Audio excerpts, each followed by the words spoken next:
Good morning students. अब आज अपन last part पढ़ेंगे कीलेट्स का। बहुत दिन हो गए पढ़ते पढ़ते। कीलेट्स की इम्पोर्टेंस क्या है। अपन ने कीलेट्स के बारे में इतना पढ़ा कि किस तरीके से रिंग स्ट्रक्चर बनते हैं, उनकी स्टेबिलिटी होती है, किस प्रकार के उनके लिंकेजेस होते हैं और उनको किस तरीके से अपन क्लासीफाई करते हैं। अब ये बेसिकली क्या है कि इनकी इम्पोर्टेंस जब देखी गई तो आप कुछ पार्ट तो इसका डिटेल में आगे बायो इनऑर्गेनिक वाला जो पार्ट आएगा या उसमें आप पढ़ेंगे। ऑर्गेनो मेटालिक कंपाउंड्स जो होते हैं उनमें भी आप इनका कुछ पार्ट स्टडी करेंगे। तो यहाँ पर केमिकली इनको किस तरीके से अपन यूज़ करते हैं या ये कैसे अपने को हेल्पफुल होते हैं, that is applications of chelate complexes या कंपाउंड्स के बारे में अब अपन यहाँ पर स्टडी करें। तो कीलेट जो है बेसिकली अगर अपन देखें तो एनालिटिकल केमिस्ट्री में काफ़ी इंपॉर्टेंस इनकी होती है। ये एनालिटिकल केमिस्ट्री में सेपरेशन या एस्टिमेशन के लिए काम में लिए जाते हैं। आइदर तो कॉम्प्लेक्स बनवा लेते हैं, कीलेट कॉम्प्लेक्स बनाते हैं और ये कीलेट कॉम्प्लेक्स इनको या तो रिमूव कर देते हैं जिससे कि रिमूवल ऑफ आयंस पॉसिबल होता है, या फिर इनको टेस्टिंग के लिए या एस्टिमेशन के लिए इनकी टाइट्रेशन की हेल्प से अपन इनके जो आयंस हैं, मेटल एटम्स हैं, उनके बारे में अपन स्टडी कर सकते हैं। तो यहाँ पर 3 एग्जाम्पल्स मैंने लिए हैं। पहला एग्जाम्पल है gravimetric estimation of nickel by DMG, dimethyl glyoxime. इससे निकल का एस्टिमेशन किया जाता है और ये ग्रेविमेट्रिकली अपन जनरली करते हैं। Second, separation of cobalt ion from निकल आयंस। निकल और कोबाल्ट का अगर सेपरेशन करना है तो ये DMG मेथड भी अपन यूज़ कर सकते हैं। इसके अलावा अपन अल्फा नाइट्रोसो बीटा नेप्थॉल वाला मेथड है वो यूज़ करते हैं। और थर्ड है मैग्नीशियम और कैल्शियम आयंस का एस्टिमेशन। ये जो मैग्नीशियम और कैल्शियम आयन का एस्टिमेशन करते हैं ये कॉम्प्लेक्सोमेट्रिक टाइट्रेशन से भी अपन कर सकते हैं। और इसके अलावा अगर जब वाटर में जो हार्डनेस होती है वो भी कैल्शियम मैग्नीशियम के कारण होती है, इनका रिमूवल भी अपन कीलेट के फॉर्मेशन में करके और वाटर को सॉफ्ट कर सकते हैं, हार्डनेस से सॉफ्टनिंग ऑफ वाटर। नेक्स्ट जो है removing of poisonous metal ions. कुछ ऐसे मेटल आयंस हैं जो कि अपने फंक्शनिंग को डिस्टर्ब करते हैं, biological functioning of the body को डिस्टर्ब करते हैं और इसलिए इनको रिमूव करना जरूरी होता है। तो किस तरीके से इनको अपन रिमूव कर सकते हैं वो अपन poisonous metals from the body. Fourth, separation of ions by solvent extraction. Solvent extraction एक टेक्निक है जिससे कि अपन आयंस को सेपरेट करते हैं। बेसिकली ये सेपरेशन टेक्निक्स हैं और सेपरेशन टेक्निक में एक आयन को रिमूव करके दूसरे आयन को भी रिमूव या सेपरेशन किया जा सकता है। तो वहाँ पर भी अपन कीलेटिंग रिएजेंट्स यूज़ करते हैं। और role of chelates in living system. ये जो लिविंग सिस्टम वाला है ये आप ऑर्गेनोमेटालिक वाले में पढ़ेंगे और जो बायोलॉजी वाले स्टूडेंट्स हैं वो जानते होंगे कि किस तरीके से अपन कुछ एग्जांपल्स इसमें मैं दूंगी जिससे कि आपको ये हो जाएगा क्लियर कि ये किस तरीके से अपनी बॉडी में, ह्यूमन बॉडी में इसका रोल होता है। तो सबसे पहले अपन पढ़ेंगे role estimation of nickel by DMG। DMG से निकल की एस्टिमेशन किस तरीके से की जा सकती है। ये है dimethyl glyoxime molecule, CH3C double bond NO, CH3C double bond NOH। Actually ये भी OH था लेकिन ये H प्रोटॉन जो है ये रिमूव हो गया और ये आयन बन गया। इसके 2 मॉलिक्यूल्स के साथ निकल एटम जो है ये बेसिक मीडियम में, यहाँ पर जो मीडियम होता है वो बेसिक मीडियम होता है और बेसिक मीडियम में अभिक्रिया करके कॉम्प्लेक्स का फॉर्मेशन करते हैं। अब ये जो कॉम्प्लेक्स होता है ये कीलेट मॉलिक्यूल का यहाँ पर फॉर्मेशन हो गया और ये कीलेट मॉलिक्यूल है जो रेड कलर का यहाँ पर अपने को प्राप्त होता है। यहाँ पर देखिए आप 4 रिंग्स बनी हुई हैं, 2 मॉलिक्यूल्स हैं ये डाइग्लाइऑक्साइन के, दैट इज डाइमिथाइल ग्लाइऑक्साइन एक मॉलिक्यूल और डाइमिथाइल ग्लाइऑक्साइन के 2 मॉलिक्यूल्स।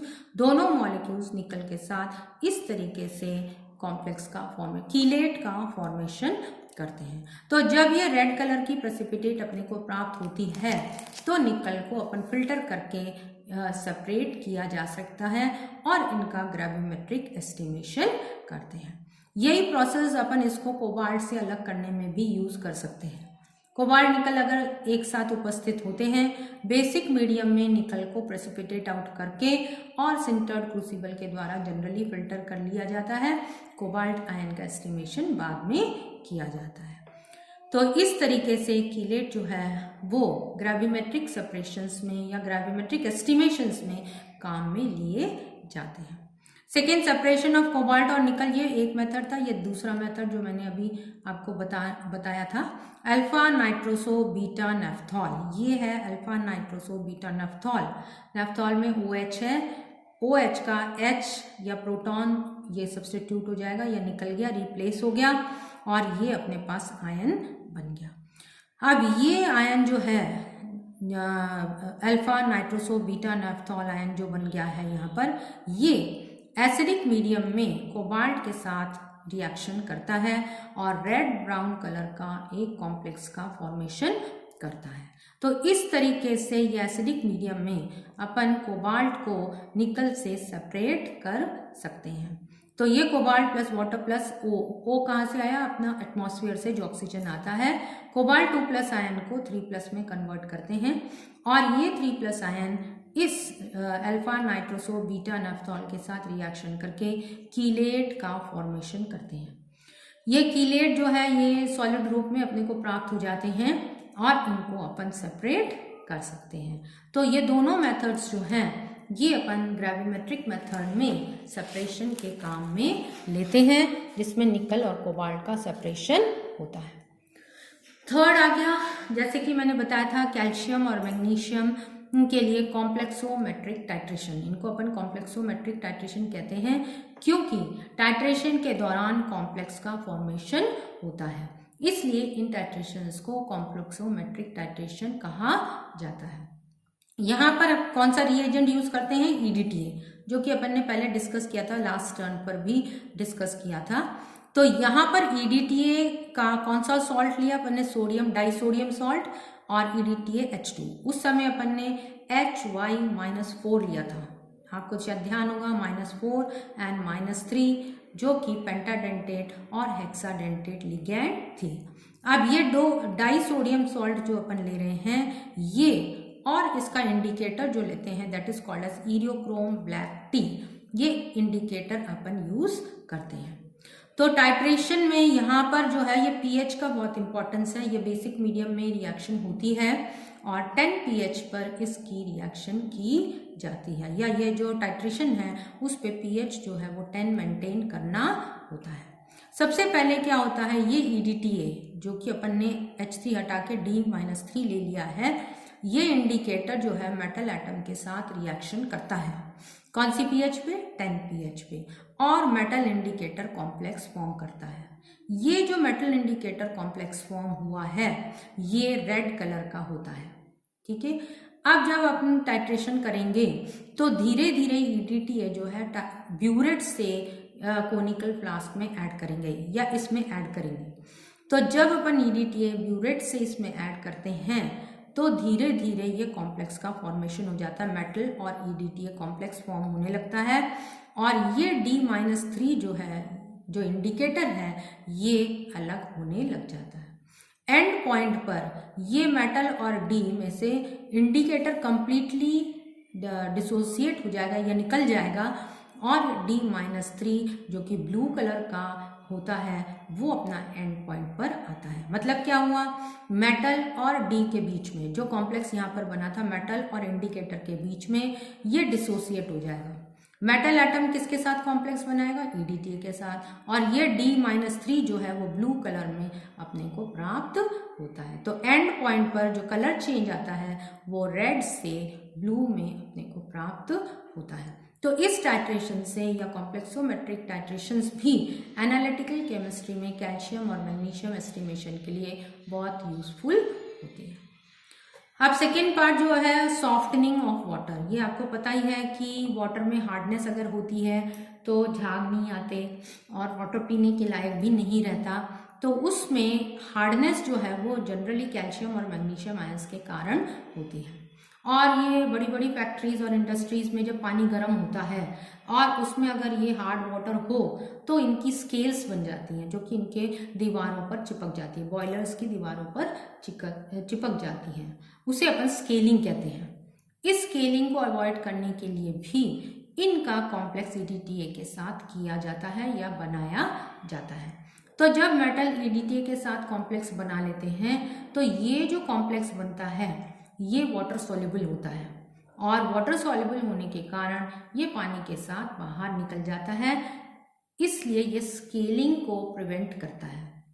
वहाँ पर डिपॉजिशन की जगह पे अगर EDTA डाल देंगे तो कैल्शियम और मैग्नीशियम इसमें सॉल्युबल होकर के बाहर निकल जाएंगे, घुल करके बाहर निकल जाएंगी, और फैक्ट्रीज में जो स्केलिंग है उसको अपन प्रिवेंट या कम कर सकते हैं।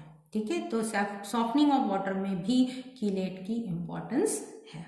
अब ये कुछ एग्जांपल्स मैंने एक दो ही एग्जांपल्स इसमें दिए हैं। Removal of poisonous metals from the body, दो एग्जांपल दिए हैं, लेड और कॉपर। लेड भी पॉइजनस मेटल है, अगर बॉडी में चला जाए तो अपने सिस्टम को हार्म करता है। कॉपर भी लिवर वगैरह को हार्म करती है। तो इसलिए जो लेड है इसको रिमूव करने के लिए अपन वापस EDTA की हेल्प लेते हैं और sodium salt of EDTA lead के साथ कीलेट का फॉर्मेशन करते हैं, जो कि सॉल्युबल होता है, जैसे कि यहाँ पर भी था। ये सॉल्युबल होने के कारण यूरिन से बॉडी में से बाहर निकल जाता है। तो लेड को रिमूवल भी EDTA के साथ किया जा सकता है। कॉपर का रिमूवल जो अपने को करना है वो कॉम्प्लेक्सिंग रिएजेंट है पेनिसिलिन अमीन। तो ये अमीन जो है, पेनिसिलिन का अमीन फॉर्म सॉल्ट्स जो है उसको कॉपर के साथ रिएक्ट करते हैं। ये कीलेटिंग रिएजेंट है कॉपर का, और ये भी बॉडी से बाहर यूरिन की हेल्प से निकाला जा सकता है या निकल जाता है। तो दोनों ही पॉइजनस मेटल्स को बॉडी में से रिमूव करने के लिए कॉम्प्लेक्स का या कीलेट्स का फॉर्मेशन या कीलेट्स की हेल्प ली जाती है। लिविंग सिस्टम में अब ये कुछ एग्जांपल्स लिविंग सिस्टम के मैंने यहाँ पर लिए हुए हैं। हीमोग्लोबिन, आपको पता है आयरन का ट्रांसपोर्टेशन करने के जो भी काम आता है, दैट इज हीमोग्लोबिन। आयरन और हीमी के बीच में एक कॉम्प्लेक्स या कीलेट का फॉर्मेशन होता है, और उस तरीके से आयरन का ऑक्सीजन का जो ट्रांसपोर्टेशन है वो ऑक्सीजन का इधर से उधर होता है with the help of haemoglobin. Then chlorophyll in plants, chlorophyll बहुत इंपॉर्टेंट है। ग्रीन पिगमेंट जो होती है फोटोसिंथेसिस के काम आती है, और इससे अपना जो प्लांट्स हैं अपना भोजन बनाते हैं, एनर्जी रिलीज होती है। ये सारा पार्ट जो है ये बायोलॉजिकल, इसमें आप स्टडी करते हैं कि क्लोरोफिल किस तरीके से हेल्पफुल है। ये भी एक कीलेट मॉलिक्यूल होता है। अच्छा, हीमोग्लोबिन में आयरन प्रेजेंट है जो कि ऑक्सीजन बाइंडिंग और कैरिंग का काम करता है। क्लोरोफिल में मैग्नीशियम उपस्थित होती है जो कि फोटोसिंथेसिस के काम आती है। और ट्रेस एलिमेंट्स, अपनी बॉडी में बहुत सारे ऐसे ट्रेस एलिमेंट्स हैं जो कि बहुत कम क्वांटिटी में अपने को ज़रूरत होती है इनकी, इसलिए इनको अपन ट्रेस एलिमेंट्स कहते हैं। लेकिन यदि ये ट्रेस में प्रेजेंट नहीं हो तो अपनी बॉडी की फंक्शनिंग डिस्टर्ब हो जाती है या कहीं ना कहीं रुकावट आ जाती है। क्यों? क्योंकि ये ज़्यादातर जितने भी अपने कैटलिस्ट जो बॉडी में होते हैं, उनको जो अपन एंजाइम्स कहते हैं, उनका पार्ट होते हैं। तो इसलिए जो ट्रेस एलिमेंट्स हैं वो भी ये कॉम्प्लेक्स का फॉर्मेशन करते हैं वेरियस, और इसलिए बॉडी में उनको यूटिलाइज किया जाता है और इनकी इम्पोर्टेंस है। साइटोक्रोम सी, साइटोक्रोम जो है ये अपने फोटोसिंथेसिस वगैरह में भी काम आती हैं, और ये बेसिकली Fe2 और Fe3 जो है प्रोटीन बेस्ड कीलेट कॉम्प्लेक्सेस का फॉर्मेशन करते हैं। Fe2 और Fe3 में कन्वर्ट होते रहते हैं और एनर्जी का रिलीज और फोटोन जिसे अपन कहते हैं उनका रिलीज यहाँ पर होता है। तो इस तरीके से कीलेट फॉर्मेशन या कीलेट्स जो हैं वो अपनी बॉडी में भी काफ़ी हेल्पफुल होते हैं।